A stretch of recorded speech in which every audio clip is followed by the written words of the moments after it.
Success Insight shares the stories of the people with passion and drive who make things happen in the world. Here's your host, Howard Fox. Hello, everybody. This is Howard Fox, and welcome back to another episode of the Success Insight podcast. Our guest today is Sally Huss. Sally is a children's book author and illustrator and a former tennis champion. Sally's children's books are fun, whimsical, many in rhyme, and most have a little something extra to think about. Her categories of books cross a huge gamut of interest areas for children, including princesses and princes, health and body, social, emotional, just for fun, family, multicultural. And she also has a number of books specifically around her career in tennis, and also one very important book, especially important in this time of being quarantined in our homes and the coronavirus. And the book is called The Importance of Living Happy. We really want to get into this podcast. So, Sally, welcome to the show today. Good. Thank you so much. It's fun to be here. Excellent. So now, Sally, you are in Colorado, and you were just telling me you just got a huge snowfall, right? Yes, this is spring in Colorado, and 5 inches of snow welcomed us this morning. It was very odd. Anyway, it's melting away. That's Colorado. Fantastic. I bet you it's beautiful out there. Anytime you have 5 inches of snow, it's beautiful. And you're right, it melts away probably by mid-afternoon. Right. The trees are fabulous. Oh, I'll bet. So, Sally, give us a little bit about your background. I mean, you've had quite the career. So give us kind of the high-level story. Okay. Basically, I was raised to be a tennis champion. And from the age of 10, and I spent all my time on the tennis court and with a coach and my father helping me. And, I traveled in Europe and all over the United States playing in tournaments, even as a young person. And played Wimbledon 4 times. I was a semifinalist there, won the junior championship in Wimbledon and the U.S. So I was raised to be a champion. And then at that point, this was way before money. So at about 19, 20 years old, I had to do something else. And tennis opened a lot of doors for me. And from that, I ended up working in television for a fellow who had a wonderful television show in L.A. Then I worked for Sam Goldwyn Jr. in film, and I had a lot of interesting experiences there working with his art director and be able to do all kinds of things. And then at another point, I ended up working for Paul Simon and ran his music publishing company, Charing Cross. So there was a kind of range of things. And so then I did some Zen work and ended up teaching tennis in Malibu and Beverly Hills in sort of a Zen way, a much different way than I had been taught to play tennis and compete, and a much more spiritual way of playing tennis, releasing a lot of energy and having a good deal of fun. That was terrific. And then I got into my art, which I had been a student at USC in fine art and graduated there, but never thought I would do anything with art until I met my husband, future husband, who was the head of advertising and promotion for Hallmark cards.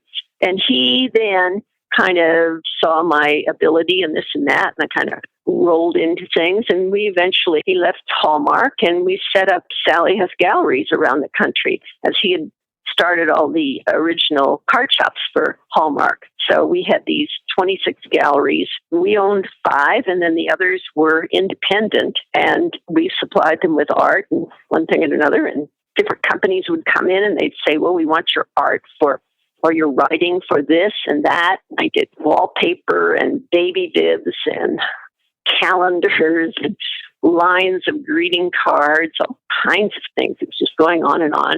At some point, in the background of all of that, I would write little books, and I put them away in a box that I kept privately and no one ever saw. But I would write these little books, and I thought, well, one day I'll be able to delve into those and use those books and the meaning of those books and help kids. Eventually, 9/11 hit, and the galleries closed, and I had the opportunity then to focus on children's books, and that's what I did. I began self-publishing books, so we have now over 100 books in the collection. That's what I do, and I still do it. This is about 8 years ago that I think I really focused on the books. Wow. That's pretty amazing. I mean, at any given point in your story, who you are, and starting from way back when you were 10 years old to today. Any one of those is a made-for-TV movie or a book in of itself, I would imagine. As you were beginning to write these little stories and, kind of hiding them away in a box, and then you said, 9/11 hit, and things changed for everybody. Just thinking about who we are, what we do. In fact, those same circumstances, in a way, are happening again with the coronavirus and being quarantined in our home, and our way of thinking about self, family, what's important in our lives. And so back when this event happened, and then what prompted you to go back into that box and pull out those stories and turn those into the books? Yeah, I'm trying to think what really initiated that, other than I had the time, because prior to that, my time, I was creating, and not only painting for galleries, painting large paintings, but doing design work for all of these companies that buy art for their products.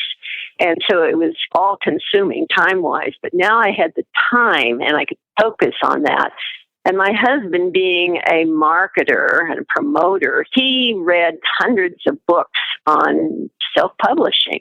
And that's how we just turned the direction. We just turned a corner there and went in another direction and got into the books. That's how that happened. And so I got that box out and started pulling some things out. Much of that was very esoteric stuff. I meditate, and an idea would come, and then I would focus, and I would see it like a little movie, and then I would write it down and do that. So that's how I collected these stories. So many of those original ideas were not useful for the general public, but I could take the essence of it, whatever the point was, and work on it and restructure it. And I started writing on anything that would pop into my head that seemed useful to people, to kids. And I had dreams that directed me. The one particular one had children who were, and the point of the dream was that children were in trouble and they needed to be uplifted. And I was wondering why these children were in trouble as I saw them laying on the side of the road. And so I stopped and I said, why isn't somebody helping these children? And nothing was happening. So I got out of the car and I picked a child up and I said to myself, children are so easy to uplift. So that was the message, that I was to focus on that. And I had gone to a Jack Canfield seminar, and again, that same message through a meditation that he did, a great angel on top of a hill was going to reveal your life purpose. And she would open this box, and the light to everyone in the room, their particular life purpose would be revealed. And she opened the box for me, and books upon books fell out of it. And I said, okay, that's it. That's the direction we're going. Wow.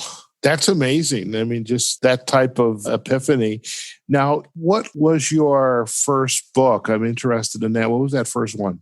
Oh, the very first ones, I'm not sure. Maybe The Princess in My Teacup might have been one of the very first ones that it's still been a very a great book. And for a child to have things revealed to her by a princess that showed up in her cup of soup in her teacup and this and that, would tell her a few things that would help her to live her life a little better and, be a little more generous, be kind, do this, and that kind of thing. It was just a darling book and very popular. That book still is good and just holds up. And eventually my husband and I were having lunch in an outdoor restaurant, and a little girl walked by, and she had a whole gown on and a crown and everything. And I looked at her and I said, oh, a princess. And she looked at me with her nose in the air, and she said, no, a queen. And I thought, oh, that's great. So that started another book, which is called Better Than a Princess, which added some more things about behavior with her mother and how this princess keeps showing up. The princess in her teacup, but then she becomes a queen, how she becomes a queen of herself, controlling herself. So these are not thought out. It's just that I start a book and then it reveals itself. It's like a book is already there and I'm just writing it down. I'm writing it down and then I create it because I see it as a little movie. Anyway, that was maybe one of the first books, The Princess and the Teacup. Okay. And how did the evolution of the books take these new directions of, you've got the holiday series, health and body image, social emotional components, fun, family. How do these stories just kind of show up for you in the kind of like you're meditating and I guess the movie shows up? Well, some did, but the other thing was that I would kind of challenge myself. I'd get on a kick and do sounds, a whole book on the shush sound and the guh sound and the this sound. And I would put them in rhyme. And it was fun to do a little series. So that I would, it was like a little challenge, a self-challenge. And I do those things. Not a lot of those are in the series were eventually illustrated or published. But I would do that, or I would pick another range that I would run in. I did a series of 4 books for children who suffer from military separation. My father's shirt, my mother's pearls, my mother's wings, and our father's, what was the last one? Our father's, can't remember what the title is, but 4 of those. Our Father's Smile. Yeah, Our Father's Smile. And again, they're always about a point of view of seeing things not as hard or bad, but just seeing them and trying to benefit from the experience, I would say, to see them in a positive light. Attitude is everything. Pick a good one. That's my theme. So those books, and then I've got a lot of feedback from people who have had children who've been helped by these books. That was, that's rewarding. Oh, very rewarding. So you've got the book. It's on your website, and folks, we will provide a link back to Sally's website, sallyhuss.com. When people come to you after they've bought the book, and you kind of alluded to it, what are they sharing with you? I mean, why do they share why they bought a particular book, or how this book, it was the right book in the moment for them to share with their child? Right. That was the most poignant one. Was a mother I was introduced. I was doing a reading at a school, and the teacher wanted me to meet this particular mother who was taught the school, and she said, my son was 5 or 6, was having such a hard time with his father being deployed. He was really having a hard time, and she got that book, and she said it changed him completely, and it's about having his father's shirt and having that close to him and knowing that his father was not far away, certainly not far away in the heart. And all he had to do was think of him and know how proud the father was of him. And that helped him. Those kinds of things, come back, and they're wonderful feedback. And, and I create a book. Someone will say, don't you have a book on helping children with fears? She said, I have a grandson who is afraid of everything. And so I thought about it, and I created a book called The Trick to Being Fearless, about actually swallowing words and thoughts and how to change a thought, to change the reaction to it and to reaction of the situation. And that was extremely helpful. And other people, so the books come out in many different ways. My husband was in the hospital with a terrible thing, and his nurse looked at some of my books, and she said, you must meet my father. He is the mayor of Anaheim, California, and he ran on a platform of kindness, and he won. And they instituted a platform. They instituted a platform of kindness in the whole city, so the children were made aware of the importance of kindness, and kindness being an active word, not just an empty word. And so they kept track of how many gestures or incidents of kindness that they performed during a year. Over 1 million acts of kindness. So I wrote a book called The Monkeys Who Tried Kindness. That's fantastic. Yeah. So that's how they kind of come out. The books, they come out in something that I come across, or if there's a need.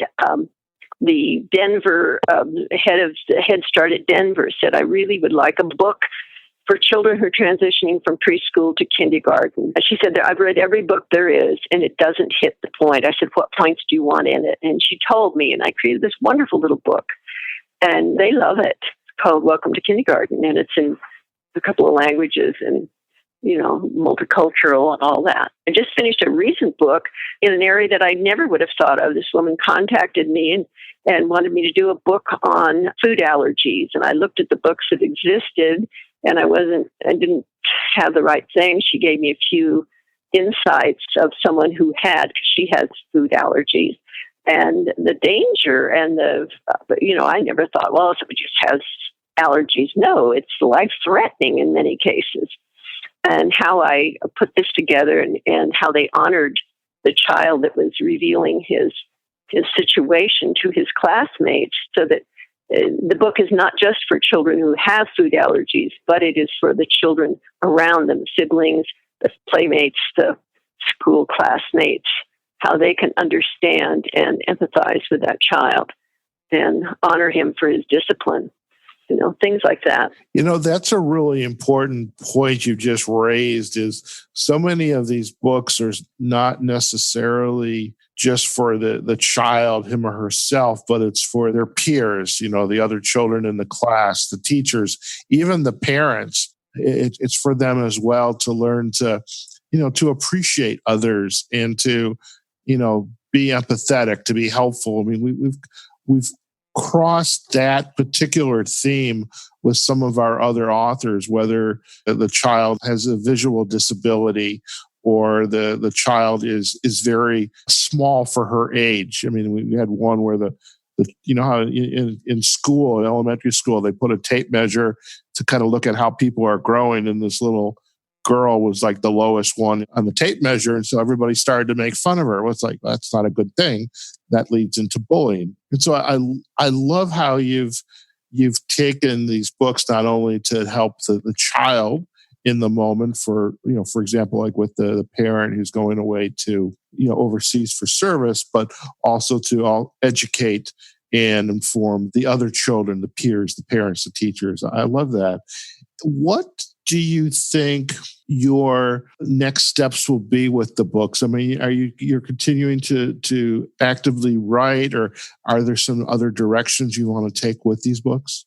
Well, I have plenty of books with wonderful information and anything to inspire a child or give a child a tool that they need. But what I need now is, because I've done these and done them through Amazon's program of self-publishing, it's a limited market. In a sense, it doesn't seem limited. I mean, Amazon doesn't seem limited, but there are so many authors and so many books. It's hard for someone to know what direction and how to attract people to your books, to say these are very special and they have very subtle messages for children, subconscious messages to help children. And so I'm looking for some organization, some foundation, some entity that will take these and spread them far and wide, because they should be in schools. I have a book that's called No Smoking, No Drinking, No Drugs for very young children. This was given to me in a dream and said, this is the problem with drugs. And it was like a big spider that was like jewels and things. And the spider was in this web. It was so beautiful. And this young child came running forward to look at the spider, and he got caught in the web. And that's what drugs are and these things. So, but to start a dialogue, it's a beautiful book. But how do you get that out there to the right places where this will get into the hands of children that could use it? That's what I need, because I'm not a specialist in that area at all. So I'm trying to find an avenue or someone who will know how to really promote these books, get them out there further. So that's one of the things as I continue to, create books. So that's what I do. Fantastic. And we'll certainly love to help you to accomplish that, because, I mean, these books are wonderful. And by the way, the illustrations in these books are all very unique. And in being the artist, is it safe to say that you were the illustrator of all of these books? Oh, yeah. Well? Okay. Oh, yes. Yes, I'm an author illustrator. I did all the books. And I do them now on the computer. I can draw on the computer. Not easily, but it makes it better. It's simple. And it's really the message, but making it attractive, colorful, and fun.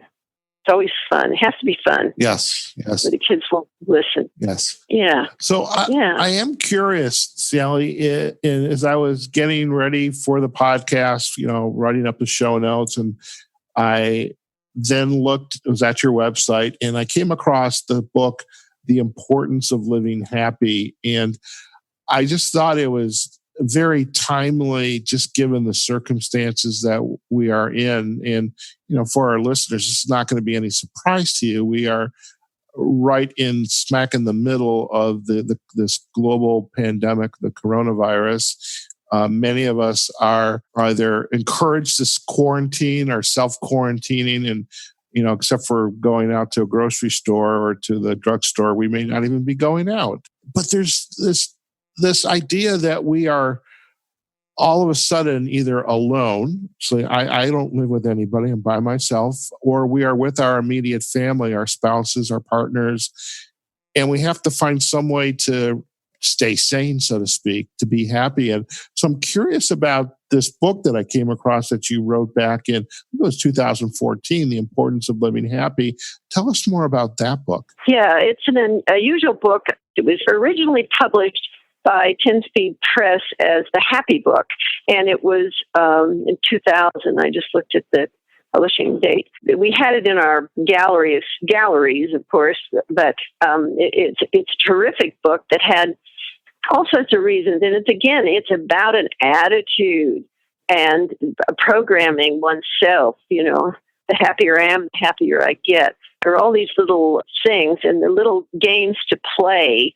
I'd created this in a very rough form and tested it out in the gallery before it was published. And then I happened to go to a book expo that was in LA, and I walked through there and I had a few things with me, and I had this book, and I walked into 10-Speed Press to Phil Wood, who is the owner of the company. And I walked in there, and the girl, I was wearing a Jams outfit, and the girl his top editor said, "Oh, you have to meet Phil, because Phil only wears Jams." And so she got me together with him. He held my book in his hand, and he felt it. He rippled through the pages, but he felt it. And he didn't say anything more other than, "We will publish this, and you will be happy with the contract." He didn't even read it. He just felt, with his thumb, went through the pages, flipped through it like that, never even looked, and just felt it. And he said, "We will publish this."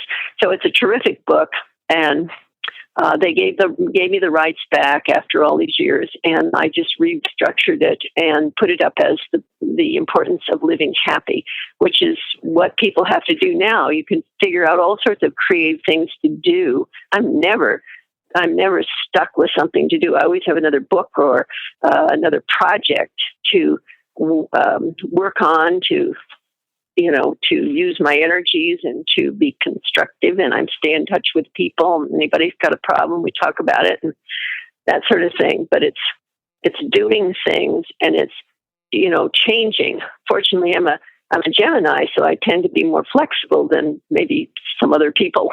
And so I can use the condition. I'm not anxious about the situation. It is what it is. It is what it is.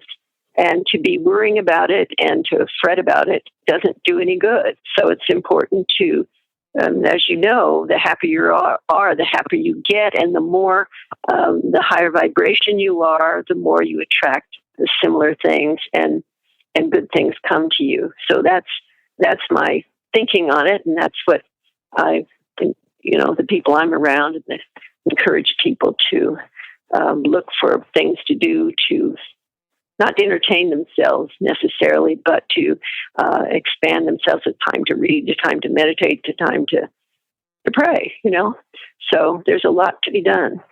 Fantastic. And, in this quiet time. Yeah. Well, I think even in today's circumstance that we're in, this book is most definitely very timely. So we'll encourage our listeners to pick up a copy of The Importance of Living Happy. I know I am. Sally, it has been an absolute pleasure to have you on the Success Insight podcast, and thank you so much for taking part out of your snowy day to join us. Thank you so much for having me. It was a pleasure to chat with you. Sally, if our listeners would like to learn more about you and your work, where's the best places for them to go? I think just go to Sally Huss, and it's HUSS, sallyhuss.com. So go to sallyhuss.com, and there's a biography there, but there's also a lot of information about the books and the listing of the books, and people can contact me there if they choose. And I've just put up a little tiny 8-page PDF free on that book, and it's called A Reminder for Kids. It's 8 pages of just little drawings that they can download, and it's about all the things the kids have to do during these epidemics. So, all the things, not touching their face, washing their hands, all that kind of thing, in kind of a cute way. Everything is there on that website. I do Facebook and Instagram and Twitter. I put Twitter messages up during the day. And I love to hear from people. Fantastic. Well, we will provide links back to your website, sallyhuss.com, as well as your Facebook, Instagram, Twitter. Everybody has their preference. And we'll also provide a link back to your Amazon author page and a link specifically to The Importance of Living Happy. So once again, Sally, it's been an absolute pleasure to have you on the podcast, and we wish you continued good health, be safe, and looking forward to seeing, where you go next with all these wonderful books. These are absolutely amazing. So thank you again. Thank you.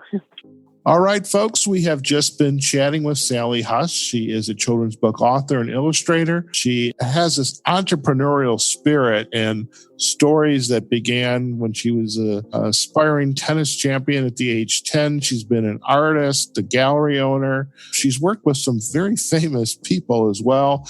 And since the early 9/11 era, she's been has an amazing library of books that she has authored, and really encourage you to go out and look at the library. And there is no doubt will be some books that will resonate for you, your children, and in our current circumstance where we're in for children, to help them understand the importance of not touching your face. Also, the importance of living happy. And when I saw that book, I was like, I need that.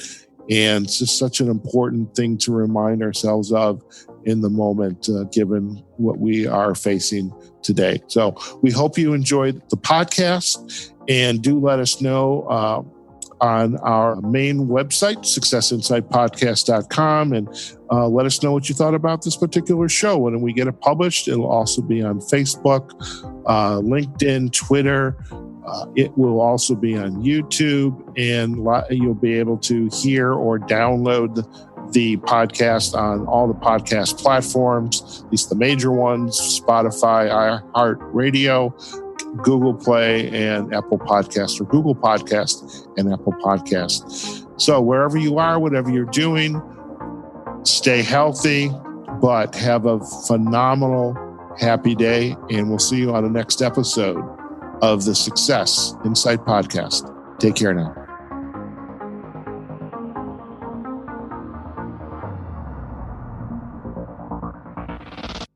Success Insight is a production of Fox Coaching and First Story Strategies. Find us online, successinsightpodcast.com.